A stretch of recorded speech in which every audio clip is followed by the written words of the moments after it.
നിലവിൽ ബീരൻ സിംഗ് കാവൽ മുഖ്യമന്ത്രിയായി തന്നെ തുടരുമെന്നുള്ള കാര്യമാണ് ഗവർണർ അജയ് കുമാർ ഭല്ല അറിയിച്ചിരുന്നത്. അദ്ദേഹം അത് ആവശ്യപ്പെട്ടിരിക്കുകയും ചെയ്യുന്നു. പക്ഷെ ആര് മുഖ്യമന്ത്രിയായി വരും ഇനി എന്നുള്ള കാര്യത്തിൽ ഒരു അനിശ്ചിതത്വമുണ്ട്. കാരണം അതൊരു പേരിലേക്ക്, ഒരു തീരുമാനത്തിലേക്ക് എത്താനായിട്ട് ബി.ജെ.പിക്ക് സാധിച്ചിട്ടില്ല.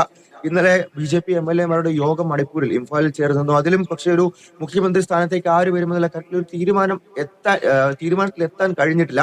രാഷ്ട്രപതി ഭരണം ഉണ്ടായേക്കാം. ആർട്ടിക്കിൾ 365(1) പ്രകാരം ഗവർണർക്ക് അങ്ങനെ ഒരു തീരുമാനം എടുക്കാവുന്നതാണ്. കാരണം ബി.ജെ.പിക്ക് അകത്ത് ആഭ്യന്തര പ്രശ്നങ്ങൾ നിലനിൽക്കുന്നു എന്നുള്ള സാഹചര്യത്തിൽ ഈ പാർട്ടി വിപ്പ് അനുസരിക്കാതെ ബി.ജെ.പി എം.എൽ.എമാർ നിയമസഭയിൽ എത്തില്ല. അങ്ങനെ ഈ അവിശ്വാസം പാസ്സാകുമെന്നുള്ള അവസ്ഥ എത്തിയപ്പോഴാണ് ബീരൻ സിംഗ് രാജിയിലേക്ക് നീങ്ങിയത്. അതേ ഒരു അവസ്ഥ ഉണ്ടാവാനുള്ള സാധ്യതയുണ്ട്. എല്ലാവർക്കും താല്പര്യമുള്ള അല്ലെങ്കിൽ നിലവിൽ പോകുന്ന കലാപങ്ങൾ ഇല്ലാതാക്കാൻ, അവസാനിപ്പിക്കാൻ കഴിവുള്ള ഒരാളെ തിരഞ്ഞെടുത്തില്ലെങ്കിൽ തീർച്ചയായിട്ടും ബി.ജെ.പിയുടെ ആഭ്യന്തര പ്രശ്നങ്ങൾ കൂടുതൽ രൂക്ഷമാവാം. വരുന്ന നേതാക്കൾക്കെതിരെയും അവിടെ ഒരു പടയൊരുക്കം ഉണ്ടാകാം. അങ്ങനെ ഒരു ഭരണ തകർച്ചയിലേക്കും അവിടുത്തെ സർക്കാർ തകർച്ചയിലേക്കും കാര്യങ്ങൾ നീങ്ങിയേക്കാം. അത്തരം കാര്യങ്ങൾ കൂടി പരിഗണിച്ചു കൊണ്ടായിരിക്കും എന്തായാലും ഇന്ന് അല്ലെങ്കിൽ ഇനി അങ്ങോട്ടുള്ള മണിപ്പൂർ ബി.ജെ.പിയുടെ നീക്കങ്ങൾ. ഇന്ന് അജയ് കുമാർ ഭല്ല ഇവിടെ ഡൽഹിയിലേക്ക് എത്തുന്നു. അദ്ദേഹം രാഷ്ട്രപതിയുമായിട്ടും അടക്കം കൂടിക്കാഴ്ച നടത്തും അല്ലെങ്കിൽ ചർച്ച നടത്തുമെന്നുള്ള കാര്യമാണ്. രാഷ്ട്രപതിയോട് സമയം തേടിയിട്ടുണ്ട്.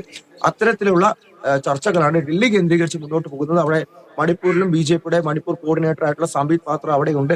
അവിടെ ബി.ജെ.പി എം.എൽ.എമാരായിട്ടും മന്ത്രിമാരുമായിട്ടും എല്ലാം തന്നെ ചർച്ച നടത്തുന്നു. എല്ലാവർക്കും ഒരേ അഭിപ്രായമുള്ള, എല്ലാവരും അംഗീകരിക്കുന്ന ഒരു നേതാവിനെ മുഖ്യമന്ത്രി സ്ഥാനത്തേക്ക് കൊണ്ടുവരാനുള്ള ശ്രമം, അത് എത്രയും പെട്ടെന്ന് പൂർത്തിയാക്കാൻ വേണ്ടിയിട്ടുള്ള നീക്കങ്ങളിലേക്കാണ്. അപ്പോഴും കോൺഗ്രസ് അവിടെ വലിയ രീതിയിലുള്ള വിമർശനങ്ങൾ ഉന്നയിക്കും.